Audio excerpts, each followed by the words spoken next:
Watch TLDR ad-free, get exclusive videos, and soon the daily briefing by signing up to Nebula for just $15 a month. And the Curiosity Stream Nebula bundle deal is linked in the description.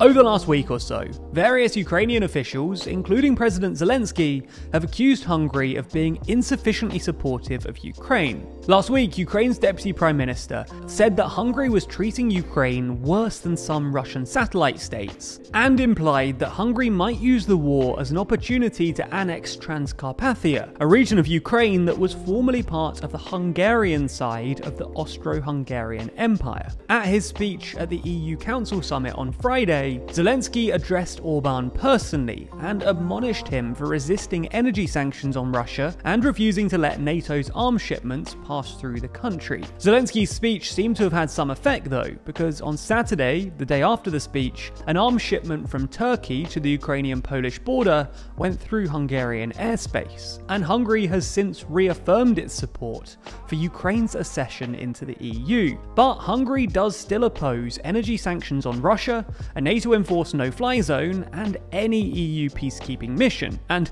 well, unfortunately for Zelensky, a shift in position doesn't look likely in the near future. In response to Zelensky's speech, Orban said that he wouldn't allow Hungary to be, quote, pushed into a war, and insisted that for Orban, Hungary has to come first. Other Hungarian politicians have expressed similar sentiments too. The country's foreign minister said that Hungary wouldn't support any sanctions that could pose a risk to Hungarian energy supplies, or any proposals that would risk a war between NATO and Russia. Now, to be fair to Hungary here, they're not exactly the only country that opposes NATO intervention in Ukraine, or energy sanctions. Germany, who were also name-checked by Zelensky in his speech, have also come out against energy sanctions and NATO intervention. Chancellor Olaf Scholz has warned that sanctions on Russian energy could cause an instant recession, and that Germany would not support any direct NATO involvement, whether that be a no-fly zone or a ground intervention. It's also worth mentioning that Hungary is the most dependent of all European countries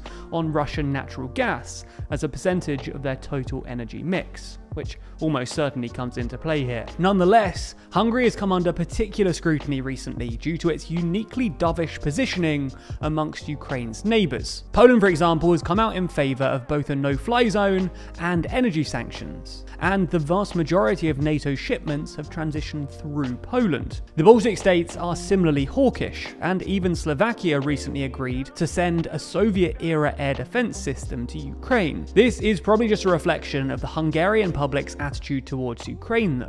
According to polling from early March, while 82% of Hungarians consider Hungary essentially Western and 88% are pro-NATO, a massive 80% majority of Hungarians oppose arms exports to Ukraine, with just 15% in favour. The Polish public's attitudes, for example, are markedly different. A majority of Poles support sending aid to Ukraine, even if that entails an economic downturn, higher energy prices, or the threat of Russian military action. So it seems, despite the Ukrainian president's efforts to pressure the Hungarian government, it might take a little more for him to change attitudes amongst the broader public.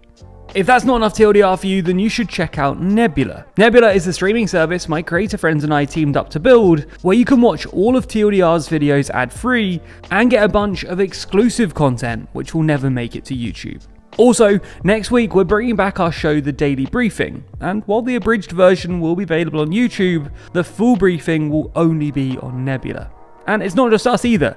All of our favourite creators are already there, like Wendover Productions, Real Life Law, Polymatter, Legal, Half as Interesting, and many more. But wait, we said this video was brought to you by Curiosity Stream, right? Well, as a platform full of some of the best documentaries online, they naturally love educational creators like us. And as such, we've worked out a deal whereby if you sign up for Curiosity Stream using the link in the description, you'll also get free access to Nebula. That's not a free trial either. You'll get access for as long as you're a member.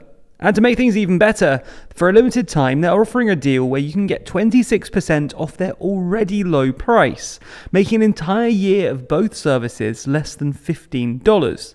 Less than $15 a year for your favourite educational creators, as well as superb documentaries on CuriosityStream. Signing up with the link below gets you the deal, directly supports TLDR, as well as getting you original content, the extended daily briefing, and an ad-free experience on Nebula.